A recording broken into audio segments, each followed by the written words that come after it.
Good afternoon, everyone. This is your guy, D. Cott, again with another episode of Cott's Corner. I've got a special guest with me today, Mark Montieth, legend, Pike High School graduate, writer, author, Pacer beat writer, and all those other things, savant of Indiana basketball. So welcome to the show, Mark. We appreciate you being here. It's good to be with you. Thanks for having me. Thanks. Good deal. So I've got so much I want to cover, Mark, but I'm going to go in chronological order, and I'll just tell you right now, I'm going to use the Pacers for last. So I want to start with your book, Passion Play, that you wrote with Gene Katie. One of the things I've talked to my sponsor about, Matt Gaddis, we talked about this book, and he talked highly of you as well. And he says, it was sort of like the Bob Knight Season on the Brink book. So I want to get a little bit of the genesis of the book, how things went, and can your take on the Passion Play, and also your relationship with Gene Katie. Yeah. I guess that book was kind of inspired by A Season on the Brink.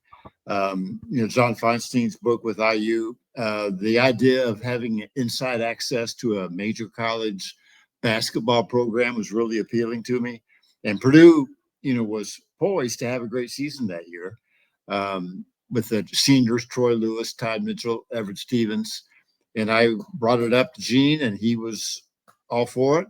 And I didn't have a publisher when the season began. I had some communication with an agent who was going to try to get a publisher. And then that agent got out of the business or got a different job or something at some point. So I kind of went through the season without having a publishing agreement, but I got a fair amount of publicity about my project during the course of the season. And that attracted a publisher from Chicago, Bonus Books. They're no longer in business, but they published the book.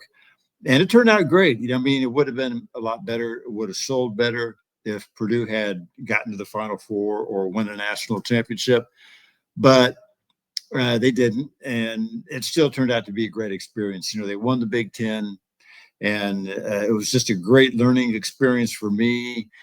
Doing that kind of gives you it's like a graduate course in college basketball. You learn so much from the inside when you see more than the games, when you're going to the coaches' meetings, when you're at every practice, when you're in the locker room, when you're traveling with the team, all of that, you get such great insight into it. So I really enjoyed the project. Writing it, it was a long summer. That summer of '88, I still remember there was a drought. It was really hot. It seemed like every day you didn't want to go outside, and I got on a schedule where I was writing it at night, and I'd be up all night, go to bed about 6 a.m., get up in the afternoon, eat, go back to work. It was a lot of work, but, looking back, that was only a few months of my life, and I'm glad I did it. And the great thing about a book is that it has a shelf life. Nobody remembers really a newspaper article for long, or even a magazine article, or what you say on the radio or whatever.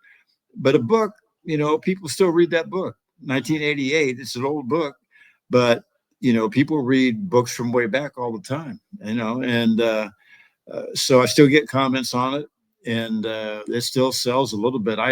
2 years after it came out, I bought up the remaining copies from the publisher. And so I had control of that, and I sold a decent number of those. So it was really an enjoyable project and a great education for me too. Awesome. Good. I'm glad to hear that. You spoke about Everett Stevens. A lot of people don't know he played a little bit with the Pacers. Yeah. So do you remember? How do you remember Everett Stevens as a player under Gene Katie, then turning to be a professional? Remember that team was, I think it was Troy Lewis driven, if I remember right. So yeah. Talk a little bit about Everett Stevens since he was a Pacer, what you know about it, and how's he doing to this point? Yeah. Troy Lewis was the best known player, from Indiana, Mr. Basketball, the highest scorer on the team. But I always felt like Everett had the most NBA potential because he was so athletic. And Everett is the most charismatic athlete I've ever known. I mean, just Really? a great guy, always happy, making jokes, just a good-hearted guy. And he did play 1 year with the Pacers. He was drafted in the second round by Philadelphia, and the Pacers traded for him. And he had 1 year with them as a backup guard.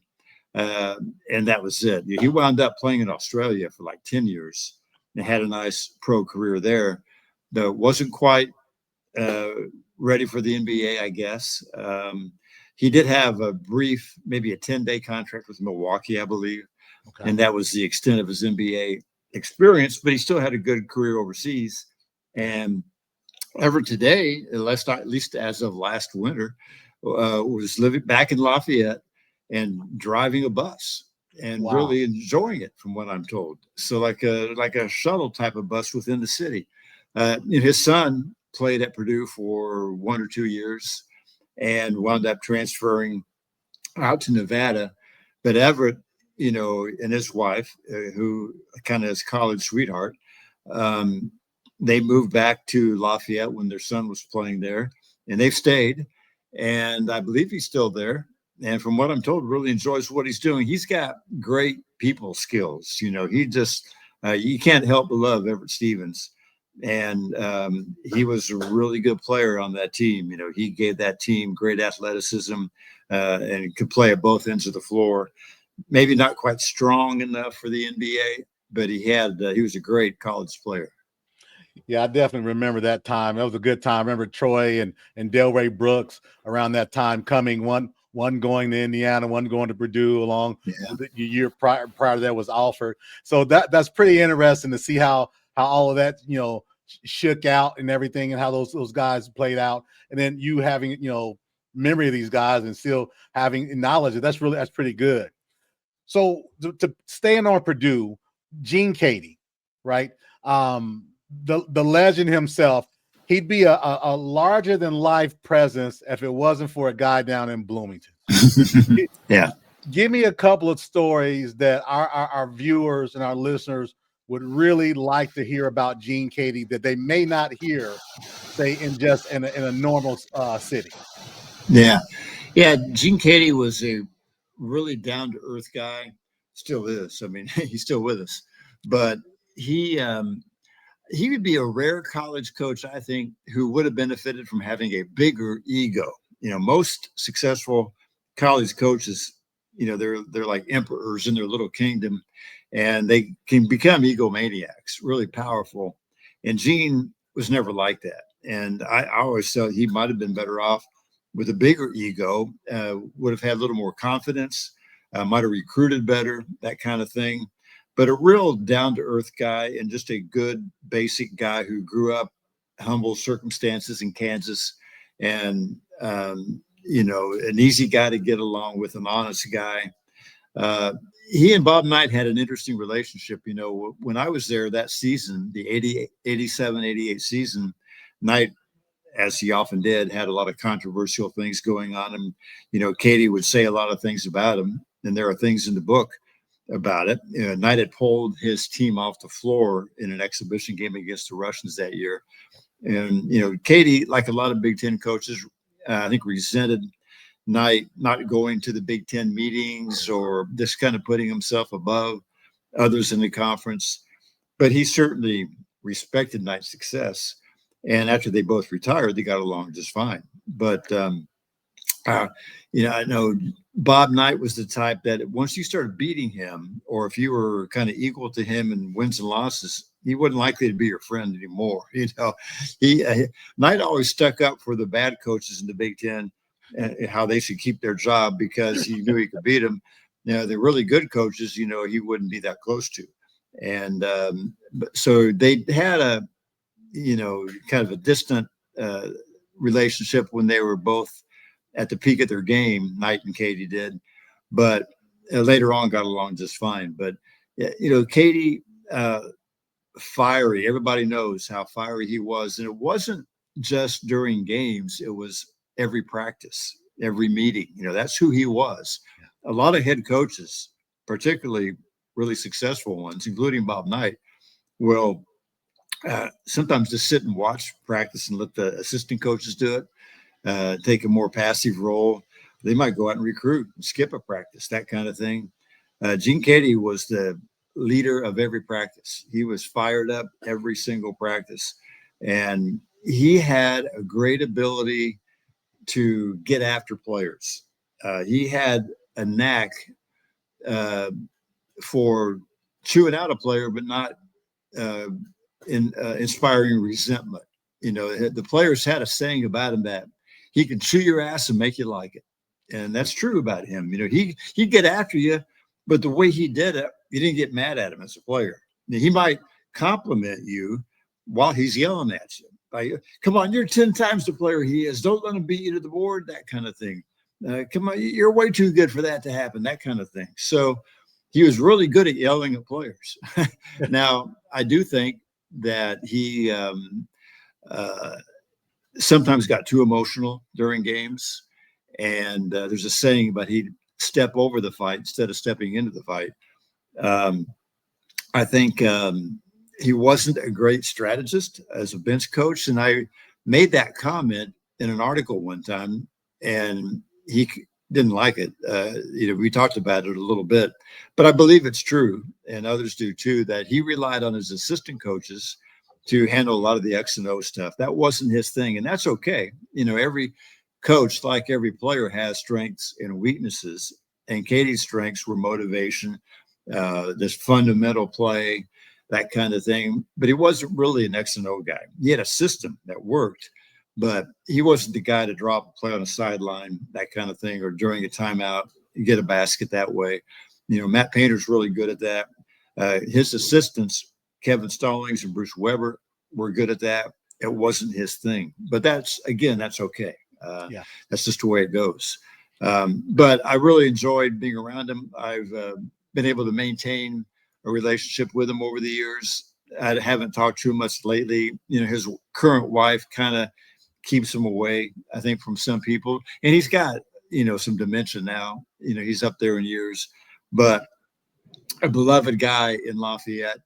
And you aren't going to find too many players who didn't like playing for him. Now, there probably are some. No coach can coach as long as he did and not have a few players that, this didn't work for him. I know Bob Knight has players like that. You have private conversations with Bob Knight. They're going to have some complaints about him privately. You don't hear that nearly as much with Gene Keady. He just had an act. He got the most out of his players. And there might have only been one team of his that did not achieve its potential. I think maybe his greatest quality was he had more teams that surpassed preseason expectations than any other coach. He had teams picked to finish 8th or 9th in the Big Ten. They won it. That happened in 1984. Other teams, picked to finish middle of the pack, and they'd share the title, that kind of thing. So his teams and players nearly always achieved their potential and exceeded expectations. Good. You like to hear that right from afar.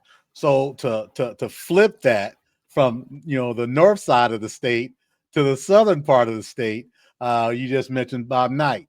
One of the things about Bob Knight was, polarizing. You've got players that would say they would die on a hill for him with one bullet left. Then you've got some players that say, I want the shot at him. So give me a little bit about Coach Knight and the years of his winning. Of course, I was in the 70s and 80s and in the early 90s, but then how things kind of changed a little bit after that big class with Calvert, Chaney, and Grew and Henderson left. Talk a little bit about the pantheon of Bob Knight and what you saw in him as a leader and as a coach, and realistically the figurehead of the state of Indiana. Yeah. I went to IU and I covered the basketball team for the student paper there. And in a way, my timing was bad, and in a way, it was really good. It was the 76-77 season. That's the only season his team did not go to a postseason tournament. A year after they won that national championship and went undefeated. And uh, 5 guys quit the team either before, during, or after that season. So it was tumultuous, to say the least. 2 guys quit during the season, Wow. and Mike Madej and Rich Valavicius.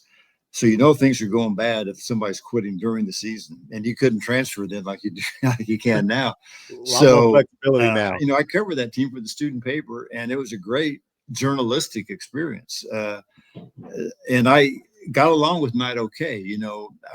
Whenever somebody would quit and leave or whatever, I'd talk to a former player and try to get perspective and um, help people understand, what it was like there, the good and the bad. And we, turned out okay. He kicked me out of practice one day because he was mad at what somebody else had written in the student paper, which was kind of silly to me, but that's who he was. Um, just, obviously a great coach, really smart guy. Um, People often compare Knight and Katie. I always thought, if you're going to go hear a speech, you'd rather hear Knight than Katie. But if you're going to sit down and have a beer with somebody, you'd rather do it with Katie than Knight. I mean, Katie was much more down to earth, less egotistical, but Knight could be really entertaining and a really smart guy. And he treated me okay, but you had to long term kind of pay a price to have access to him. He wanted you with him or against him, and No in between.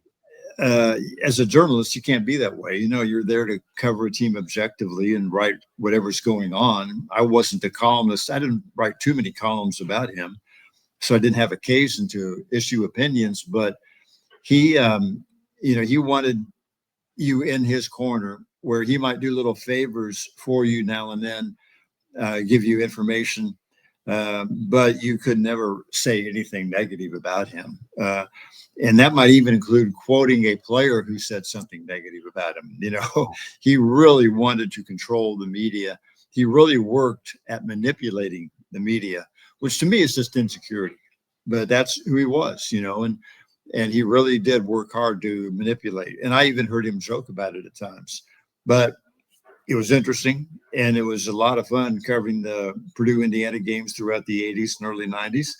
And Knight, he was Jekyll and Hyde is a cliche, but he could be a real charming guy. When he got in front of the national media, he would turn it on and make jokes, and was just great. But at other times, boy, look out. There was a dark side to him. I thought there were times he enjoyed embarrassing somebody. If somebody nervously asked a bad question in a post-game press conference, he'd embarrass them, that type of thing. So, there were two sides to him. And I've gotten to know his son, Pat, pretty well. And Pat's a much different personality. And Pat talks about how his dad, kind of realized he could have done better with the media, that it didn't have to be as abrasive as he was, that sort of thing. But, Bob Knight was an only child who was kind of spoiled by his mother and grandmother. And he reflected that. He was in a lot of ways a spoiled kid with a temper and a very high IQ. And that was a very combustible mix. Interesting. You see that from afar, and you do a lot of guessing, right, Mark? A lot of people are on the outside looking in, not really sure, but they just see what they see on television and kind of what some have said about him, and they form an opinion that way. So when you were there, I'm sure you like you say, he kicked you out of practice. You probably thought at that time, you're a young guy, you probably like, I'd like to take you out back and give you one of these knuckle sandwiches.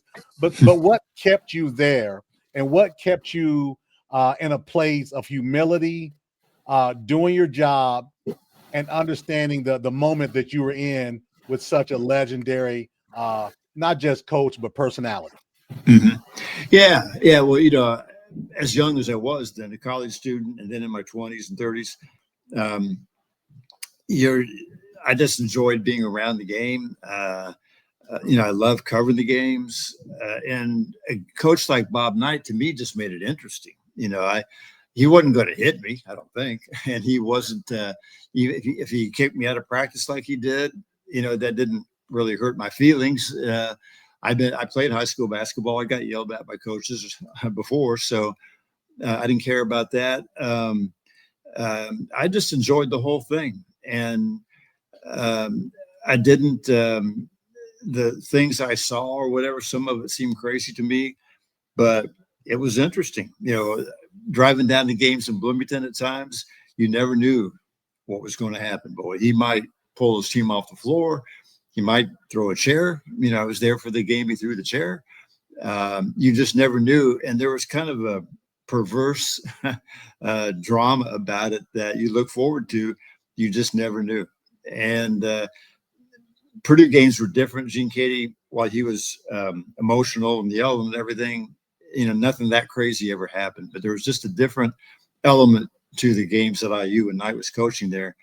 And in a way, I enjoyed that. It was just like I covered the Pacer game at the Brawl up in Palace of Auburn Hills.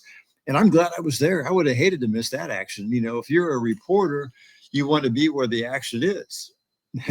And same thing with covering IU basketball. I didn't really care what he did. There were times I felt bad for the players, but to me, it was just interesting and often exciting.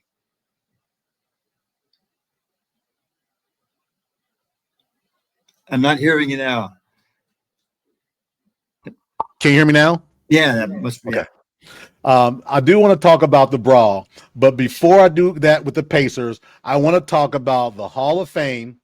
Your reporting just this past week about Jay Edwards.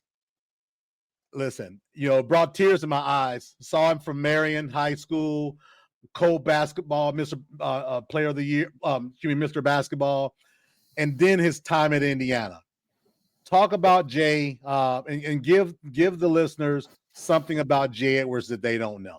Yeah, I didn't know Jay when he played at IU. Now, his freshman year at IU was the year I was doing the book at Purdue, and so I saw him play then. But I had no connection with him. I never talked with him. I think the first time I ever talked to him was at the pre-draft camp when he entered the NBA draft after his sophomore year. But when I had my radio show back in the days at 1070 one-on-one, I worked hard to get him. I got a number for him somehow. Somebody in Marion gave me a number for him, and he was living in Mississippi at the time. Wow! Like working on a crew laying pipe. And I got him on the phone. And there was one time we agreed that I would call him like at 6 o'clock on a Sunday night and we would record a show, but then he didn't answer the phone. And that happened 2 or 3 times where he wouldn't answer the phone. I couldn't get him. And the next thing I knew, he was in Florida. And he called me one time and was talking about doing a book. And, he was just out there and had nothing really stable going on. And then he moved back to Marion. And I kept connecting with him, kept calling him or whatever. And I finally got him to agree to do a show with me. And I drove up to Marion and drove him back to Indianapolis to record this show in the studio because he didn't have a car at the time. And I liked Jay. People know he had drug and alcohol issues, both at IU and later. He had a long career in the CBA and other leagues trying to make it to the NBA. He played 1 year with the Clippers, or part of the year with the Clippers, but kind of down and out. But he's a really likable guy, a really honest guy. You had that sophomore season at IU was unbelievable. I mean, there were 3 Sundays in a row he hit a game-winning or what appeared to be a game-winning shot at the buzzer. He beat Purdue with one. He beat Michigan with one. Then he hit one against Illinois that Nick Anderson came back and trumped. Yeah. But, you talk about ice water in your veins, he just seemed so cool out there and such a great shooter. And he was a guy who didn't seem fazed by Bob Knight. If anything, Bob Knight was, afraid of Jay Edwards. He let Jay get away with a lot to keep him on the team. And he didn't yell at Jay a lot because he knew how badly he needed him. And certainly their relationship suffered after Jay left. Jay didn't go and talk to Coach Knight about it. He just left. And there were times when Coach Knight wouldn't talk to him or didn't want anything to do with him. But, Jay, if you get to know him, is just he's got a certain charisma about him, and he could do different things if you just kind of get stable and kind of get everything together. I hear that he has been kind of the radio color commentator for Marion high school games and does a good job with that. And I don't know what else he's got going right now, but he had called me a couple of years ago when he didn't get into the Indiana Basketball Hall of Fame. He had finally somebody had finally nominated him. One thing people need to understand is that they can't bring you into the hall until you're nominated, until they get a form. And nobody had done that for Jay until a couple of years ago. And when it didn't happen, Jay called me to complain about it. And I said, well, just hang in there. I think you'll get in someday, but people don't know where you are. They don't know what you're up to. You're kind of a mystery. People know about the issues that you've had, but you obviously were a Hall of Fame talent. So just hang in there. I suggested that he be more visible, go to the annual golf outing that the Hall of Fame has, or, be out there where people could see you. And he said, I don't want to do that. I'm not a politician. But finally he got in, and it was great to see. I called Jay the morning they announced it, and he was really happy about it. And I'd like to go to the banquet because I want to hear his speech. I'm curious, what he's going to say on an occasion like that. But I think he's doing okay. Doing okay. Obviously, Jake grew up in Muncie, and his parents divorced, and he went with his mom to Marion. She got a job in a factory there, and he was kind of raised, a single mom situation. And I think there was kind of a history of drug, alcohol issues in the family. A lot of people don't know Jay has an uncle, and I can't think of his first name, but the last name is Edwards, who is an actor who was in the movie Patton, and had some other roles too, pretty well known as kind of a role player in Hollywood. And Jay, I could see, not becoming an actor, but he could do a lot of different things if he had the confidence and so forth to do it, because he's got a certain aura or charisma about him, I think, that people would gravitate to. It was interesting for me to see the reaction to Jay getting in, because people really like watching him play, and they like him, and they want him to do well. And there's really a great outpouring of support for Jay getting into the Hall. And he's got a really great relationship with Lyndon Jones. They were the backcourt together at Marion, and best of friends. And they certainly got in different directions. Lyndon has a great job with Cummins Engine, has a family. Lyndon's just doing great. But he and Jay have remained really close over the years. And they both have kind of acknowledged basketball just wasn't the same without the other one. Jay gets to the Clippers, and suddenly, for the first time since junior high school, he doesn't have Lyndon Jones in the backcourt with him. And Lyndon, after Jay left IU, stayed at IU for 2 years, but kind of lost his love for the game. Lyndon told me once that as a senior, one of the coaches said, don't you want to play pro ball? Come on, because Lyndon lost some of his love for it. And then I said, not really. Lyndon just kind of saw it as a means to get a college degree and get a good job and everything, and didn't really want to go through the CBA or, G League stuff. But Jay and Lyndon have remained really close. And I think it's a great buddy story in a way, because the direction their lives have gone. It's a good point. Seeing those two, like you said, playing ball in Marion. And then when Jay left, I remember, I think it was Lyndon's senior year, there were times he didn't play for 2 or 3 games. And I remember when he would get in the game, especially in Bloomington, the crowd would give him a standing ovation. Mm-hmm. I remember that vividly. And I remember looking on his face, and I was a young guy then. And I remember saying, man, he doesn't look happy. And that was me sitting in, I don't know where, I think I was in Germany, in the military. I said, he doesn't look happy.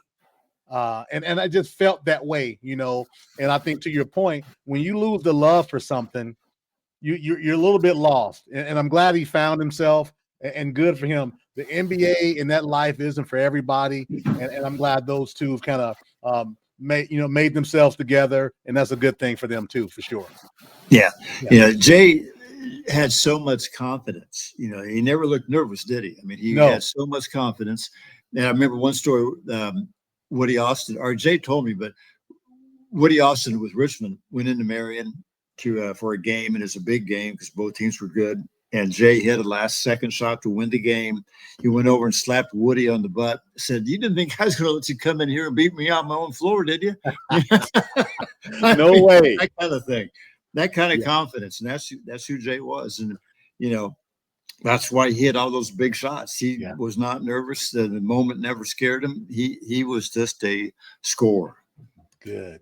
So you mentioned the malice, and I was going to chronicle your time with the Pacers from '98 to '06, but I wanted to hit on the malice because I want to tie in to probably my second favorite Pacer in Mel Daniels. But I want to get your take on the malice. It was a Friday night, 2004. I remember saying these guys are going to win the title. I said this is a title year. I sat up. I went downstairs because the game was about over. Came back upstairs, and just when that happened, that's when I saw Ben doing the Fred Sanford imitation with Ron Artest. So take it from there, my friend. Yeah, that was a big game. You know, the Pistons had eliminated the Pacers in the playoffs the year before. Pacers had clearly a title contending team with Jermaine O'Neal, Ron Artest. You know, Reggie Miller was on the team but was injured at the time and not playing because he had broken a hand in the preseason. But you know, Tinsley and you go right down the line. They just had a great lineup, and they took it to the Pistons that night. I mean, they dominated that game, and you know, with less than a minute to go, Artest gives that hard foul to Ben Wallace, and Wallace responds and shoves him, and then Artest goes, you know, lays down on the scorer's table. I was about 15 feet from Artest when he was laying on that table, and I just had a bad feeling right then that something was going to happen.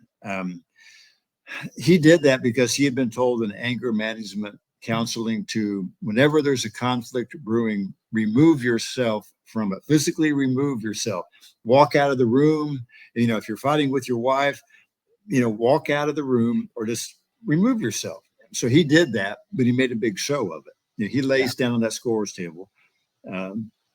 I was afraid that Wallace was trying to get to him to pound him, and I was afraid he's going to do that.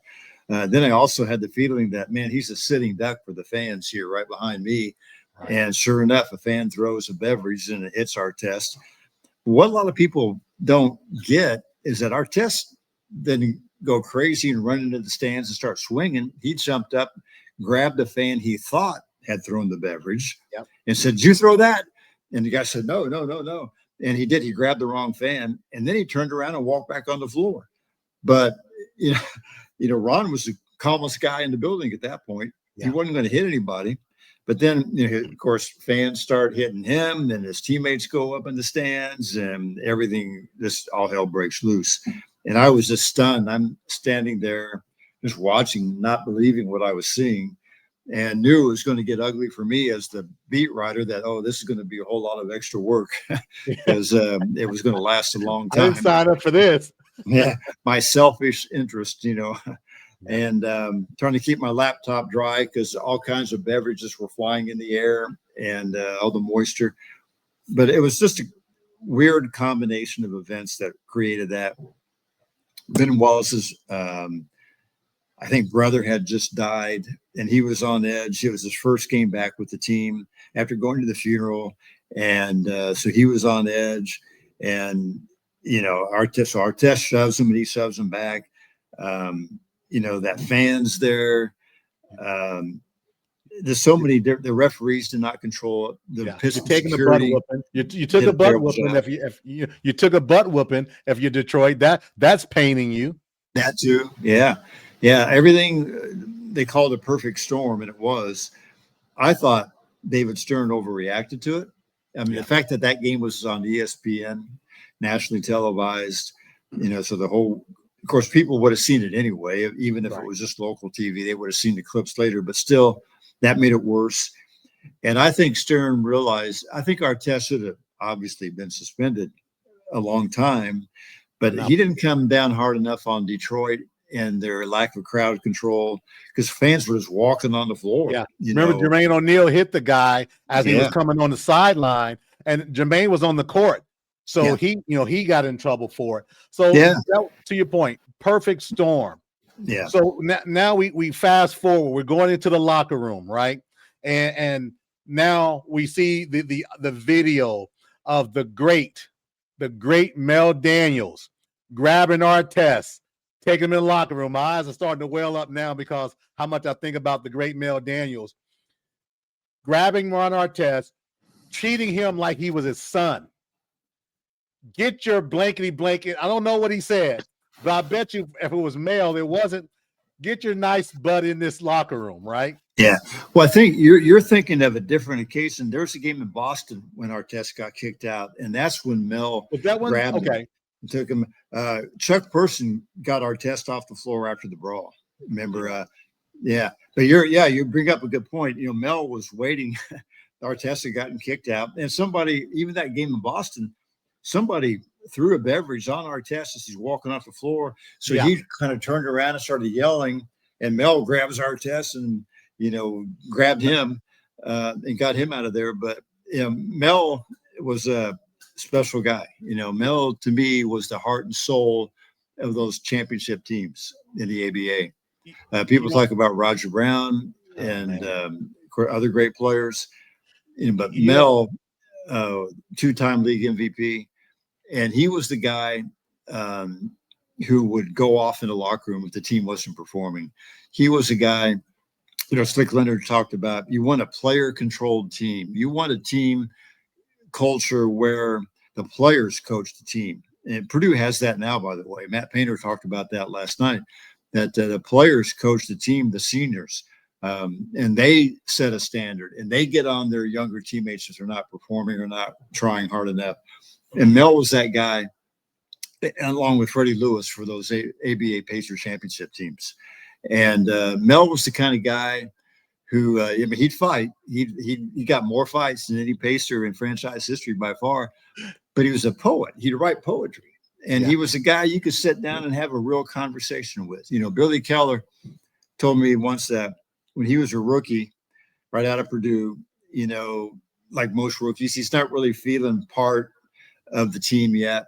And they had a game down and they played at Southern Methodist University, a game, and they walked back to the hotel from the arena, and he and Mel wound up walking back to the hotel together.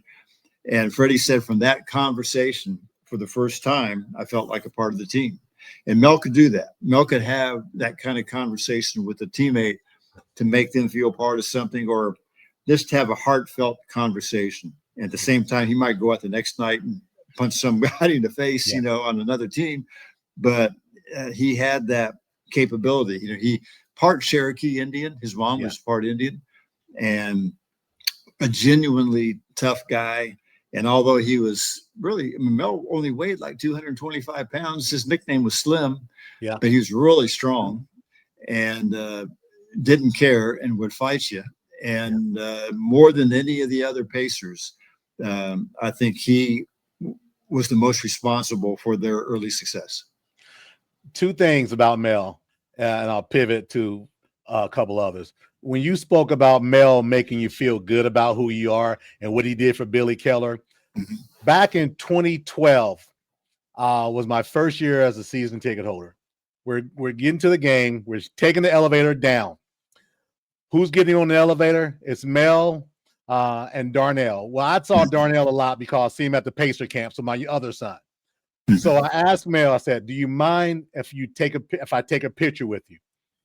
He talked to me for 5 minutes, and he made me feel like I was doing him a favor by taking a picture. I've got the picture, and I'll send it to you. And, and I was like a kid in a candy store because the way he made me feel, a regular guy he never met in his life, and he made me feel like I was doing him a favor. Yeah. That's Yeah. Mel. I Yeah. believe it totally. Yeah. He grew up, his dad was a factory worker in Detroit, and his dad had no interest in sports or basketball.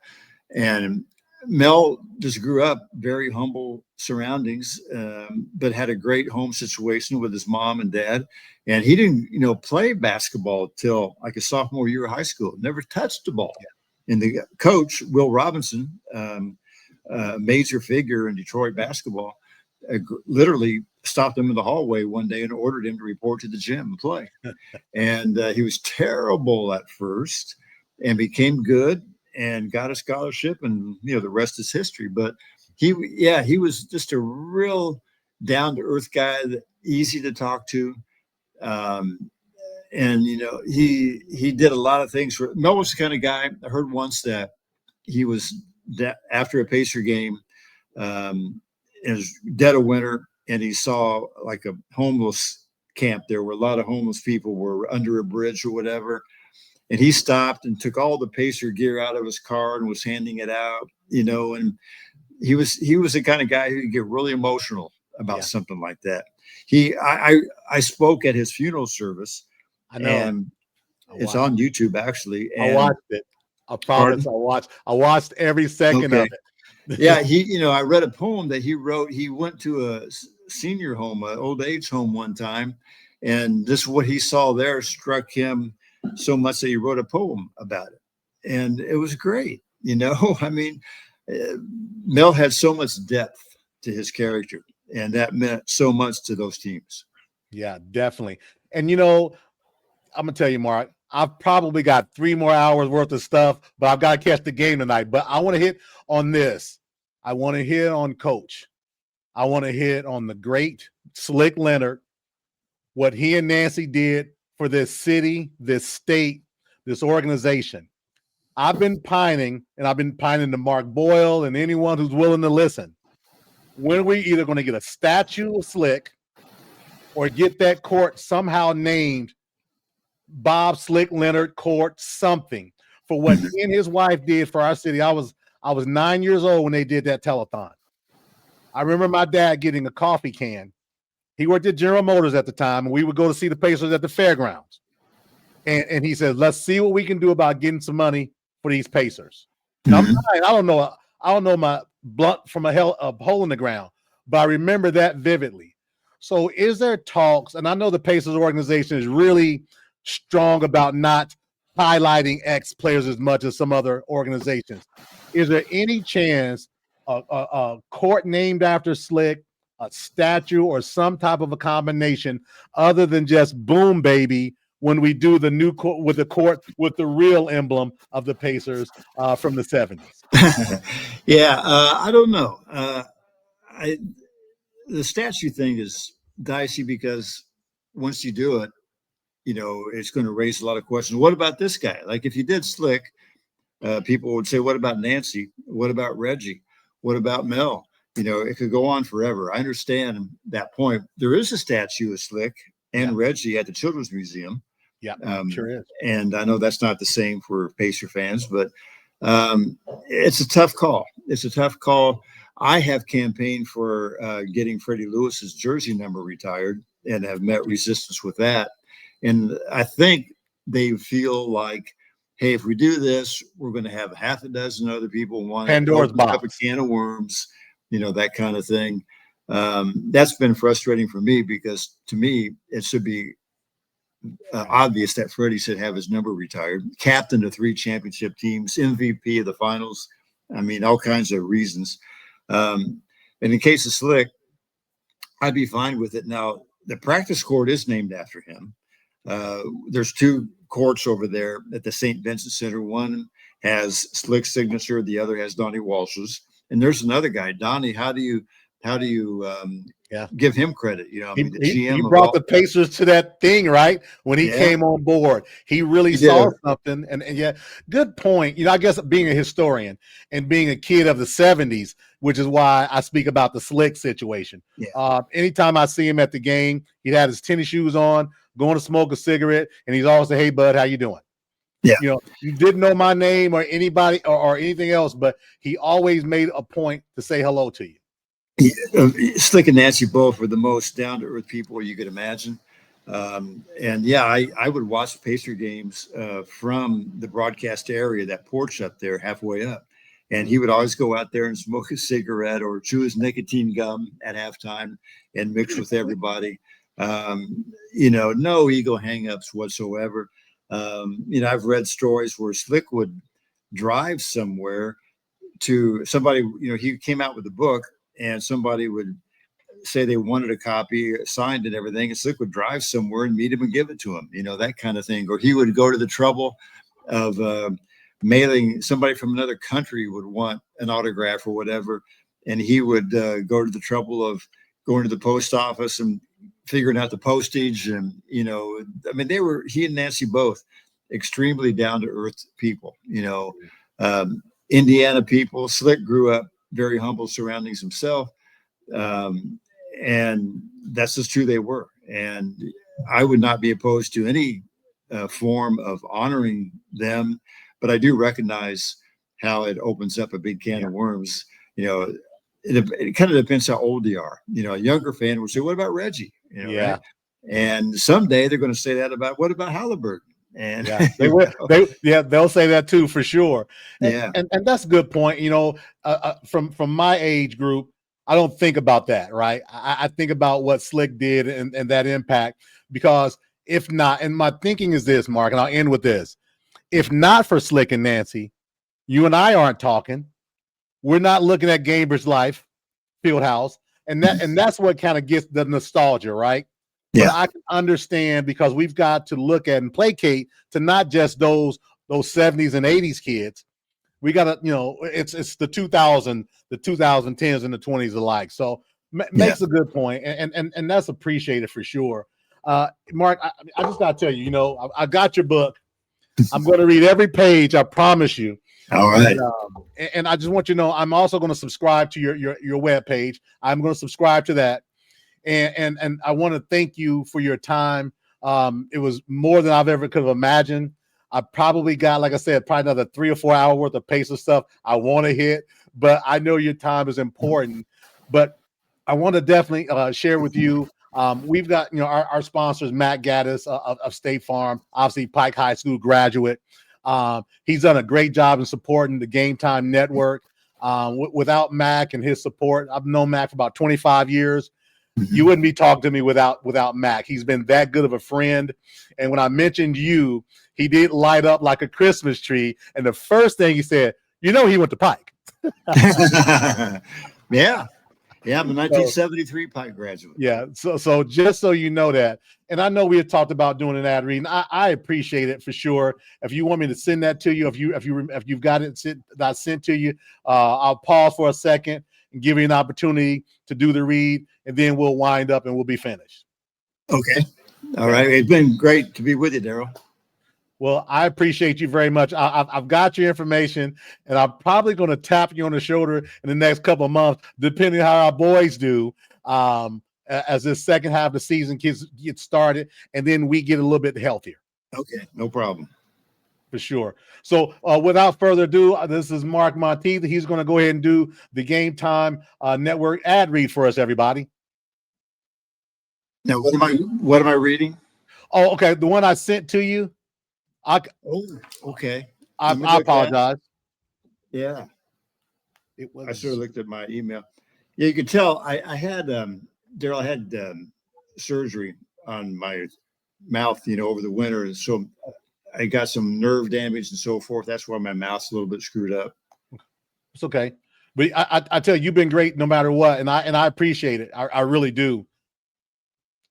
It was in the message on the Facebook Messenger at the end. Okay, there. Let me see here. I'm looking at your email. It says, "This is Mark Montieth, and you're currently watching the Game Time Network with D-Cot and Isaiah."